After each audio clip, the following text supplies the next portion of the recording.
Halo, halo, halo. Eh, Hari ini tanggal 18 Februari 2026. Oke, oke, oke. Di sini gue akan menceritakan keseharian hari ini. Sebenarnya keseharian ini kayak biasa aja sih. Gak ada yang spesial. Pagi-pagi biasa ngop hmm, makan makan singkong dan energen rasa singkong karena gue yang bukan gak suka kopi karena gak bisa ngopi. Terus yang kedua, hari ini gue dikasih makanan cuy. Hari ini gue dikasih makanan oleh penjaga di transmisi, dan yang nganterinnya itu anaknya, bukan dia cuy, cewek lagi. Anjay, mantap nggak? Cantik lagi. Cantik, cantik sih. Good looking lah, good looking.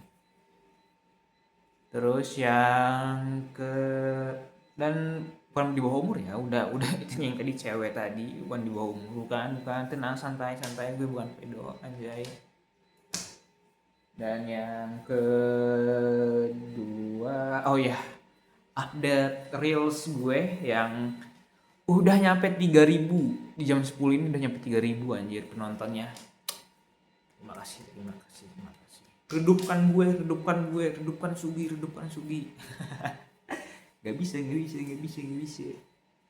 Oke. Dan tadi juga gue baca lagi, yaitu Psychology of Money, dan cuma satu bab lagi.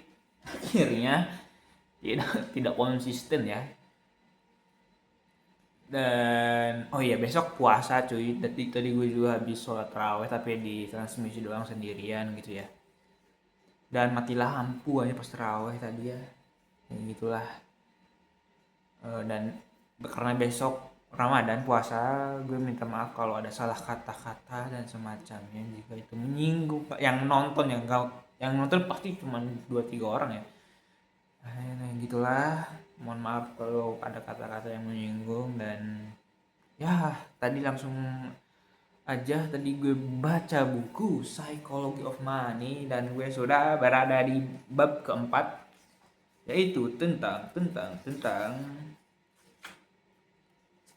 judulnya penumpukan membingungkan.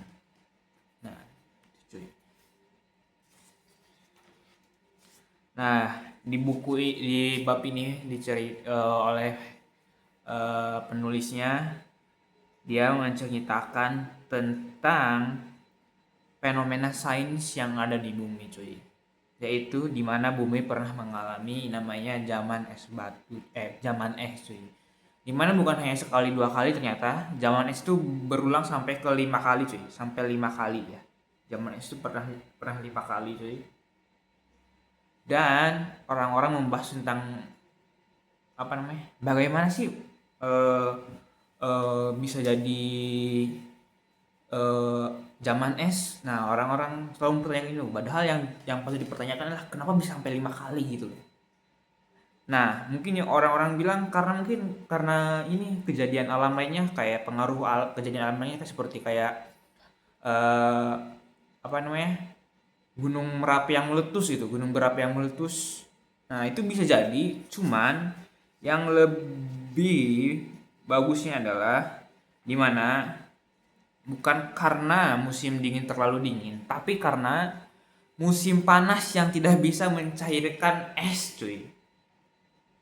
Itulah gimana terjadi musim panas, es yang tidak terlalu cair, sehingga ketika musim dingin lagi itu esnya tetap ada dan itu menumpuk cuy sampai akhirnya 1 kilometer ya tebalnya ya. Itulah kenapa sehingga terjadi zaman es cuy. Nah, dimana penulis ini menghubungkannya kepada kompon finansial ya, kayak seperti kayak kita menumpuk uang gitu. Kayak misalnya setiap tahun kita menabung sampai 20% gaji kita setiap tahun konsisten 20%, 20%, 20%, 20%. Dan lu tabungin di deposito biar tidak terlalu kena inflasi banget. Nah, terus deposito, deposito, deposito, deposito, dan akhirnya uang itu menumpuk, coy. Dan ya, apalagi kalau misalnya deposito itu setiap tahun tuh kayak 5%, 5%, otomatis itu akan jadi snowball yang sangat-sangat gede ya. Susu, susu, susu. Susu tambah lagi, tambah lagi. Nah, akhirnya bisa pensiun, coy. Ya, pokoknya. Dan ini di buku ini juga dijelaskan bagaimana Warren Buffett ini apa namanya? 80% apa berapa persen ya? Pokoknya 84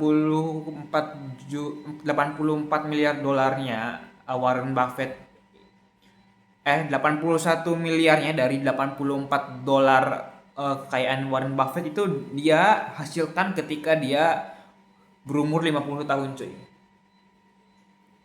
Nah, fun fact-nya Warren Buffett ini dia menabung atau berinvestasi sejak 10 tahun, coy. Sejak dia umur 10 tahun ya. Nah, bagaimana dia menjadi kaya? Ternyata dia selalu menumpuk uangnya dan diinvestasikan ke berbagai macam ya, apa namanya, jenis-jenis investasi ya. Kayak obligasi, mungkin sekarang kayak obligasi, surat pinjam dari negara, atau saham-saham blue chip yang emang bagus, cuy, yang setiap tahunnya itu ngasih return sekitar 5%, 6%. Gak usah banyak-banyak, yang penting returnnya hasilnya itu sekitar 5%, 6%. Dan itu kalau ditumpuk terus setiap tahun dan ditambah terus kayak 20% dari hasil pendapatan kita selama 1 tahun itu kita investasikan ke berbagai instrumen investasi. Dan ya, kayak returnnya mungkin tidak terlalu besar, kayak 5%, 22%, ya kalau ditumpuk terus itu akan jadi lebih gede, cuy. Nah, itulah dari bab keempat ini tentang compounding, penumpukan, cuy. Gitulah. Ya, mungkin segitu saja cerita hari ini. Tidak nyampe 10 menit, ternyata cuma 8 menit aja.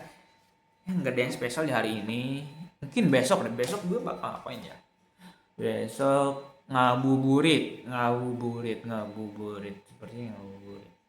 ngabuburit sih. Ngabuburit jam 5 gue keluar beli makanan segala macam, balik lagi ya men. Nyampe sih deh. Wah, terima kasih yang sudah menonton sampai akhir. Sebenarnya nggak ada yang mau nonton sampai akhir, gue ngeyeping doang, anjir. Mungkin lah ya ada yang nonton. Coba lu komen kalau nonton sampai akhir. Kayaknya nggak mungkin banget, soalnya ngapain yeping doang, nggak ada. Dan ngomong pun wal anjir, selalu pindah-pindah gak jelas ya. Sorry banget nih ini mah. Nggak ada kosakata lain selain itu ya. Gak lagi kita ngomong apa lagi itu. Kocak emang. Terima kasih. Mantap.